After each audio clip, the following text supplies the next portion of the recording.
ఓం శ్రీ సాయిరామ్. ఓం సాయిశ్వరాయ విద్మహే సత్యదేవాయ ధీమహి తన్నో సర్వ ప్రచోదయాత్. ఓం గురు బ్రహ్మ గురు విష్ణు గురుదేవో మహేశ్వర గురు సాక్షాత్ పరబ్రహ్మ తస్మై శ్రీ గురువే నమః. వక్రతుండ మహాకాయే సూర్యకోటి సమప్రభా నిర్విఘ్నం కురువే దేవ సర్వకాలేషు సర్వదా. ఓం శాంతి శాంతి శాంతి. సాయిరామ్. ఓం తత్సత్. శ్రీమద్ భగవద్గీతాసు ఉపనిషత్తు బ్రహ్మ విద్యాయాం యోగశాస్త్రే శ్రీకృష్ణార్జున సంవాదే ఆత్మసంయమయోగం షష్ఠోధ్యాయః. మనం సంయమయోగంలో రోజు ఆ భగవంతుని ఆశీస్సులతో 1-2 శ్లోకాలు చదువుకుంటూ దాని అర్థాన్ని మనం నమరు వేసుకుంటూ దీన్ని ముందుకు సాగిస్తూ ఉన్నాం. నిన్న 17-18 శ్లోకాలు నిన్న మనం కంప్లీట్ చేసుకున్నాము. అంటే భగవంతుడు ఏంటంటే యోగం ఎలా చెయ్యాలి, ఏ విధంగా చేస్తే మీరు భగవంతుని చేరుకోగలరు, భగవంతునిలో సంయమ యోగం అంటే భగవంతునితో కనెక్టింగ్ ఎలా పెట్టుకోగలరు, ఏ విధంగా మీరు ప్రవర్తించినట్టయితే అది ఆ పాయింట్కి మీరు చేరుకోగలరు అన్న ఉద్దేశంతో ఒక్కొక్క శ్లోకాన్ని మనకు అందిస్తున్నారు. అలాగే ఈరోజు కూడాను ఇంకొక శ్లోకాన్ని మనకు అందించారు. లాస్ట్న మనం 17వ శ్లోకంలో ఏంటన్నానంటే ఆహార విహారాల యందు చక్కగా మీరు ప్రవర్తించాలి, సమంగా ఉండాలి, ఎక్కువ తక్కువ లేకుండా చక్కగా దాన్ని అభివృద్ధి చేసుకోవాలి. ఎక్కువైనా కష్టమే, తక్కువైనా కష్టమే. మీరు నిరాహార దీక్షలు చేసుకున్నాను అంటే దాన్ని కూడాను చేయకూడదు. మీ ఏదైతే మీ శరీరం ఉందో ఆ శరీర పోషణకు తగిన ఆహారాన్ని మీరు తీసుకోవాలి అని చెప్తూ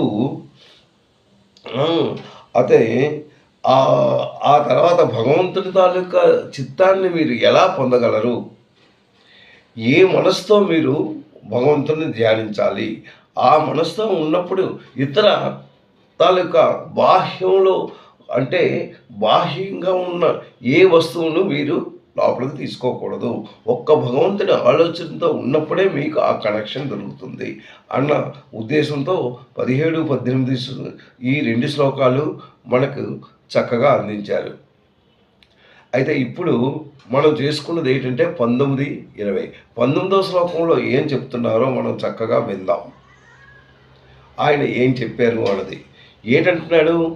యథా దీప నివాతస్తః. చూడండి, యథా దీపః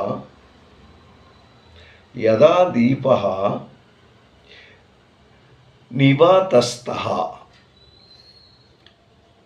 అంతే పదాలు. నివాతస్తః ఇది సాంస్క్రిట్ వర్డ్స్. ఈ సాంస్క్రిట్ వర్డ్స్ మనం చక్కగా దాన్ని నమరు వేసుకుంటూ ఉంటే దాని అర్థం ఆటోమేటిక్గా మనకు వస్తుంది. ఏంటి నివాతస్తః అంటే నివాతస్తః మనం ఏదైతే దీపం ఉంటుందో మీకు అర్థం నేను చెప్తాను తర్వాత. ముందు శ్లోకం నేను చదివేస్తాను. యదా దీపో నివాతస్థో నేంగతే సోపమా స్మృత. నా ఇంగతే, నైంగతే అన్నాడు. అంటే నా ఇంగతే అని చదవాలి. నా ఇంగతే సోపమా అంటాడు. సో ఉపమా, సా ఉపమా. అక్కడ దానికి సోపమా అన్నాడు. అంటే సా ప్లస్ ఉపమా. సా ఉపమా స్మృత. ఏంటి ఉపమా ఏంటి? సా ఉపమా స్మృత అది ఫస్ట్ వర్డ్. ఏంటంటున్నాడు? యదా దీప నివాతష్ట నా ఇంగతే నా ఉపమా స్మృత. అది ఫస్ట్ వర్డ్. సెకండ్ వర్డ్ ఏంటంటున్నాడు? యోగినాయత చిత్తస్య యుంజత యాగం యోగం ఆత్మనః. యోగినః యత చిత్తస్య యుంజత యోగం ఆత్మనః. అంటే ఈ వర్డ్స్ మనం జస్ట్ చెవిలో పడాలి. మనం జాగ్రత్తగా దాన్ని గమనించినట్టయితే మనకి చక్కగా అర్థమైపోతుంది. అంటే భగవంతుడు అండ్ కృష్ణుడు వీళ్ళిద్దరూ సాంస్క్రిట్లో మాట్లాడుకున్న మాటలు. భగవంతుడు కూడాను అంటే కృష్ణ భగవానుడు కూడాను అతను సాంస్క్రిట్లో ఆయనకి చెప్తున్నాడు. ఏంటంటున్నాడు? యదా దీప నివాతష్టో. దీపం మీరు దీపం చూసే ఉంటారు. ఆ దీపం మామూలుగా మనం వెలిగించగలమా? దానికి గాలి తగలకుండా జాగ్రత్తగా ఉన్నట్టయితే ఆ దీపం చక్కగా వెలుగుతుంది. దానికి 4 దగ్గరలను మనం ప్రొటెక్షన్ చేయాలి. ప్రొటెక్షన్ చేసినట్టయితే ఏమాత్రం గాలి తగలకుండా చక్కగా అది వెలుగుతూ ఉంది. అంటే నివాతస్థ అన్నాడు. నివాతస్థ అంటే అటు ఇటు పరిగెట్టకుండా గాలి వీచని స్థలంగా దాన్ని దీపం వెలిగించినట్టయితే ఒకే రకంగా మనకు వెలుగుని చక్కగా ఇస్తుంది. అందుకే యదా దీప నివాతస్థో న ఇంగతే అంటే ఇంగతే అంటే చలించడం. అది ఇటు అటు కదలదు. ఎందుకు? గాలి రాకుండా మనం దాన్ని ప్రొటెక్షన్ చేసాం.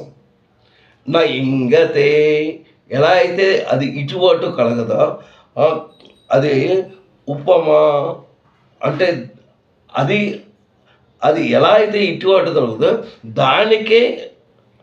దాని ఉదాహరణగా తీసుకొని స్మృత అది ఇటు అటు కదలకుండా ఎలా అయితే మనకు వెలుగునిస్తుందో అలాగనే యోగినాయత చిత్తస్య అంటే యోగి కూడాను అలాగే ఉండాలి. యోగిన అంటే యోగి యొక్క యత చిత్తస్య అతను ఆ యోగిగా నువ్వు కూర్చున్నావు, భగవంతుని స్మరిస్తున్నావు, భగవంతుని అంటే భగవంతునితో లింక్ ఏర్పరచుకుంటున్నావు. అది లింక్ ఏర్పరచుకున్నప్పుడు ఇంకొకటి లేకుండా చిత్తశుద్ధితో నువ్వు భగవంతుని ప్రార్థిస్తున్నావు, అంటే భగవంతునిలో కలుస్తున్నావు. యత చిత్తస్య యోగినా యత చిత్తస్య అంటే నువ్వు నిగ్రహించుకొని భగవంతున్నే తలుస్తున్నావు, ఇంకొకటి ఏమీ మైండ్లో తీసుకురావట్లేదు. అది యత చిత్తస్య యుంజతో యోగమాత్మనః. యుంజతో ఆ భగవంతుణ్ణి సేవిస్తున్నావు అన్నమాట. అంటే వాయు ప్రసారము ఎక్కడైతే వాయు ప్రసారం లేని చోట అది లేకుండా నువ్వు ఎలా అయితే ప్రొటెక్షన్ ఇస్తూ దాన్ని జలిస్తున్నావో నిశ్చలంగా దీపం వలె అది ఎలా అయితే దీపం వలె వెలుగుతుందో అలాగే యోగి తన తాలూకా చిత్తము పరమాత్మ మీద పెడుతూ పరమాత్మ ధ్యానంలో నిమగ్నమై ఆ దీపం ఎలా అయితే వెలుగుతుందో అలాగే ఆయన ఉంటాడు. ఆయన తాలూకా మనసు ఎక్కడుంది? ఓన్లీ భగవంతుడే. ఇంకా అటు ఇటు కదలటం లేదు. దీపం ఎందుకు కదలటం లేదు? గాలి లేని చోట్ల మనం పెట్టాం, దానికి తగిన ప్రొటెక్షన్ ఇచ్చాం. అందు గురించి ఇటు అటు కదలకుండా ఎలా అయితే నిశ్చలంగా చక్కగా వెలుగుతూ ముందుకు వస్తుందో అలాగనే ఇది కూడాను అనేసి అంటున్నాడు. ఏంటి దీని తర్వాత? యదా దీపో నివాతస్థో నైంగతే సోపమాశ్రుత. దీపంకి దానికి ఎందుకు పోల్చాడు? దీప శబ్దానికి అతను ఏంటంటే ఆ దీపం ఎలా ఉన్నది? ప్రకాశించే లక్షణాలు కలిగి ఉన్నాయి. అది ప్రకాశించే లక్షణాలు జరుగుతున్నాయి. దానికి ఏమాత్రం గాలి వీచినన్ను అటు ఇటు కదులుతుంది.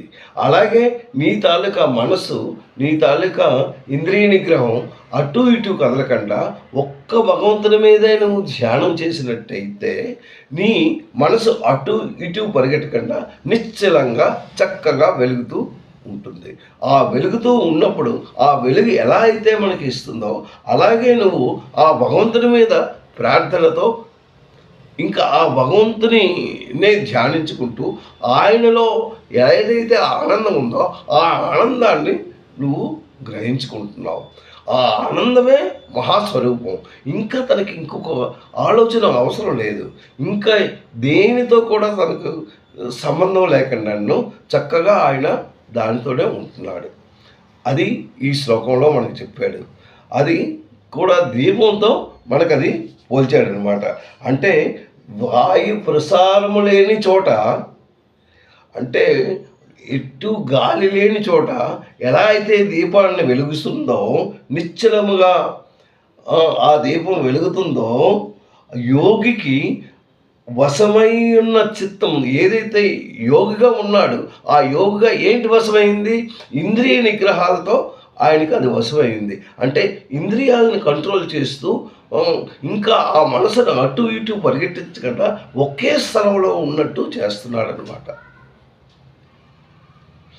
దాన్నే ఇంద్రియ నిగ్రహాన్ని చిత్తూ అది ప్రకాశవంతంగా చక్కగా వెలుగుతుంది. ఆ శ్లోకంలో ఎలా అయితే చెప్తున్నాడు, వాయు ప్రసారం లేని చోట దీపం ఎలా అయితే ప్రకాశిస్తూ ఇది చేస్తూ ఉందో అలాగే ఈయన తాలూకా చిత్తము, ఈయన తాలూకా మనస్సు ఆ భగవంతుని మీద నిగ్రహం చేస్తూ ఎటూ కదలకుండా చక్కగా ఆ భగవంతునితో ఏకమై ఆయన ఆనందాన్ని ఈయన పొందుతున్నాడు. పరమాత్మ జ్ఞానం నిశ్చలముగా ఆయన ఉంటున్నాడు అనేసి ఈ శ్లోకం మనకు అందించాడు. నెక్స్ట్ శ్లోకం ఏంటో మనం ఒకసారి ఆలోచిద్దాం. ఏంటంటే అంటే ఆ పూర్ణస్థితి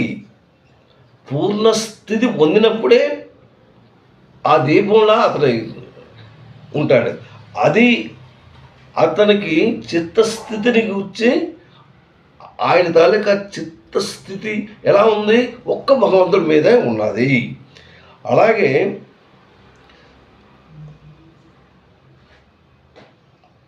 అది నెక్స్ట్ శ్లోకంలో ఏంటంటాడంటే ఈ స్థితి పొందిన తర్వాత ఆయన ఎలా ఉంటాడో చెప్తున్నాడు వచ్చే శ్లోకంలో.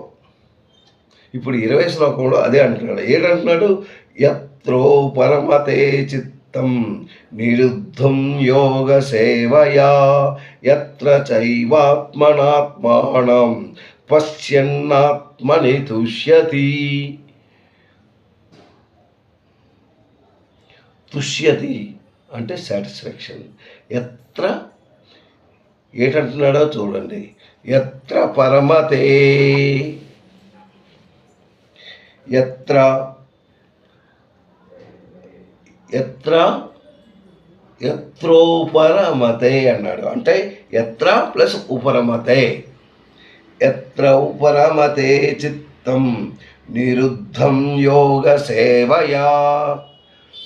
ఆ వర్డ్ ఎత్రో పరమతే అంటే ఎత్ర ప్లస్ ఉపరమతే. ఎత్ర చైనాత్మనాత్మానం ఎత్ర చ ఏవ ఆత్మనా ఆత్మానం ఆత్మనా ఆత్మానం పశ్యన్ ఆత్మని తుష్యతి. పశ్యన్ ఆత్మని తుష్యతి. అది ఆ శ్లోకంలో మనకు చెప్తున్నాడు. ఏంటంటాడు? ఎత్ర ఉపరమతే ఆత్మానం అత్ర ఉపరమతే చిత్తం నిరుద్ధం యోగ సేవయా యత్రా చ ఏవ ఆత్మానం పశ్యన్ ఆత్మని తుష్యతి అనేసి ఈ శ్లోకంలో చెప్పాడు. ఏంటి యత్ర అంటే ఏంటి? ఏ స్థితిలో నువ్వు ఉన్నావు? యత్ర అంటే ఏ స్థితి? ఉపరమతే అంటే భగవంతుని పొందిన స్థితిలో ఉన్నావు. చిత్తం అంటే నీ తాలూకా మనస్సు ఆ భగవంతుని ధ్యానంలోనే ఉంది. చిత్తం నిరుద్ధం. నిరుద్ధం అంటే ఎలా ఉంది నీ చిత్తం? ఆ భగవంతుని యందే నిగ్రహించబడి ఉంది, అక్కడితో లింక్ అయి ఉంది. నిరుద్ధం యోగ సేవయా అంటే యోగంలో సాధనలో నువ్వు మునిగి దాన్ని సక్సెస్ చేసావు. అంటే యోగ సాధనలో ఉన్నావు. యోగ సాధనలో ఉంటూ భగవంతుణ్ణి లింక్ చేసావు, అంటే భగవంతుడితో కలిసావు అనమాట. అంటే భగవంతుని తాలూకా శక్తిని చూస్తూ ఉన్నావు. You are seeing the god. ఎలా చూస్తున్నావు? నీ తాలూకా నీ ప్రయత్నంతో. అంటే నీ తాలూకా నిగ్రహం, నీ తాలూకా మనస్సు, నీ తాలూకా ఇంద్రియం, ఇవన్నీ నువ్వు కంట్రోల్ చేస్తూ ఆ చిత్తాన్ని భగవంతుని యందు పెట్టావు. ఎత్ర ఉపరమతే చిత్తం నిరుద్ధం యోగ సేవయా అంటే ఆ యోగంలో నువ్వు సేవ చేస్తూ సక్సెస్ అయ్యావు. చేస్తూ ఎత్ర చైనాత్మ ఆత్మానం, అక్కడ ఎత్ర చైనాత్మ అంటే ఎత్ర అంటే ఏ స్థితి ఎందు పరమాత్మని ధ్యానించిన, ఎప్పుడైతే పరమాత్మలో నువ్వు లీనమై ఉన్నావో. ఎత్ర అంటే ఏంటి? పరమాత్మలో లీనమయ్యావు. ఇంకొక దానికి నువ్వు ఆలోచించడం లేదు. ఓన్లీ పరమాత్ముడే కావాలి. ఆ పరమాత్మ గురించే నువ్వు ఆలోచిస్తూ ఉన్నావు. ఇంకొక బయట ఉన్న వస్తువులు కానీ, బయట సంసారం సాగరం నాది నీది ఇది అది అన్న ఆలోచన లేకుండా నువ్వు ఒకే స్థితిలో నువ్వు యోగ సిద్ధివై ఉన్నావు. అంటే అందులో సక్సెస్ అయ్యావు. అంటే చక్కగా దాన్ని భగవంతుల్లో పెట్టలేవు. అంటే ఇంకొక దానికి నువ్వు పరిగెట్టించడం లేదు. అంటే నీ దీపం ఎలా వెలుగుతుంది? నిటారుగా చక్కగా గాలి లేని స్థితిలో, అంటే అటు ఇటు తట్టకుండా చక్కగా భగవంతుని మీద ప్రయాణిస్తుంది. యోగ సేవయ అంటే యోగ సేవ చేస్తూ ఎత్ర చైనాత్మనాత్మానం పశ్చిమనం అంటే నీ తాలూకా ఆత్మానం ఆత్మ పరమాత్మ అనమాట. అక్కడ అది చెప్పాడు. ఆత్మ పరమాత్మ అంటే నీ ఆత్మ పరమాత్మల దగ్గరికి వెళ్ళింది. ఆత్మ పరమాత్మ పశ్యన్ అంటే ఏటి చూస్తావు? పశ్య అంటే చూడడం. అంటే నీ ఆత్మ పరమాత్ముడి దగ్గరికి ప్రయాణించినప్పుడు అక్కడ భగవంతుని చూస్తున్నావు అన్నాడు. పశ్య అందుకే అక్కడ పశ్యన్నాత్మాని అన్నాడు. అంటే సచ్చిదానంద పరమాత్ముణ్ణి, అంటే ఎంత యోగ సిద్ధిలో ఆయన ఉన్నాడో భగవంతుడు చెప్తున్నాడు అనమాట. అంటే ఆ పాయింట్కి వెళ్ళినప్పుడు వాడు ఎలా మారాడు అంటే మహా ఉన్నతగా చక్కగా దేదీప్యమానంగా ఉన్నాడు. అక్కడ ఆత్మ పరమాత్మనితో కలిసి ఆ భగవంతుని యొక్క పరమాత్మని చూస్తున్నాడనమాట. పశ్య అంటే చూస్తున్నాడు. ఏంటి? పశ్యన్నాత్మని ఆత్మని, ఆ ఆత్మ చూస్తున్నాడు. తుష్యతి అది చూసి ఎలా ఉన్నాడు? He is very happy, he is feeling very happy, he felt very happy అనమాట. ఎందుకు ఆ హ్యాపీనెస్ వచ్చింది? ఈ విధంగా చేశాడు కనుక అతను అతను చాలా హ్యాపీ ఫీల్ అవుతున్నాడు అనమాట. అది ఇక్కడ చెప్తుంది. ధ్యానయోగ సాధనచే నిగ్రహింపబడిన నీ చిత్తాన్ని ఉపరతిని అంటే నీ ఆత్మని పరమాత్మయందు ధ్యానించడం వలన పవిత్రమైన ఈ సూక్ష్మ బుద్ధితో, అంటే నీ తాలూకా హృదయం అంటే నీ మనసు పవిత్రం అయిపోయింది. ఈ పవిత్రమైన సూక్ష్మ బుద్ధితో ఏంటి చూస్తున్నావు? ఆ భగవంతుని సాక్షాత్కారాన్ని, అంటే ఆ భగవంతుని తాలూకా రూపాన్ని నువ్వు యోగిగా చూస్తున్నావు. ఆ సచ్చిదానంద గణ పరమాత్ముణ్ణి ఎలా చూస్తున్నావు? సంతోషంగా చూస్తున్నావు, చాలా హ్యాపీ ఫీల్ అవుతున్నావు, ఆ మహా ఆనందాన్ని నువ్వు పొందుతున్నావు అనేసి ఈ శ్లోకంలో మనకు అందించారు. ఏదంటున్నాడు? యత్ర పరమతే చిత్తం నిరుద్ధం యోగ సేవయా యత్ర చైనాత్మనాత్మానం పశ్చన్నాత్మని తుష్యతి. తుష్యతి అంటే సాటిస్ఫాక్షన్, మహా ఆనందాన్ని నువ్వు చూస్తున్నావు అనేసి ఈ శ్లోకాన్ని మనకు అందించారు. అంటే 19, 20 ఈ 2 శ్లోకాలు నేను చెప్పి దాని తాలూకా అర్థాన్ని మీకు అందించాను. ఏమైనా తప్పులుంటే క్షమించండి. సాయిరామ్.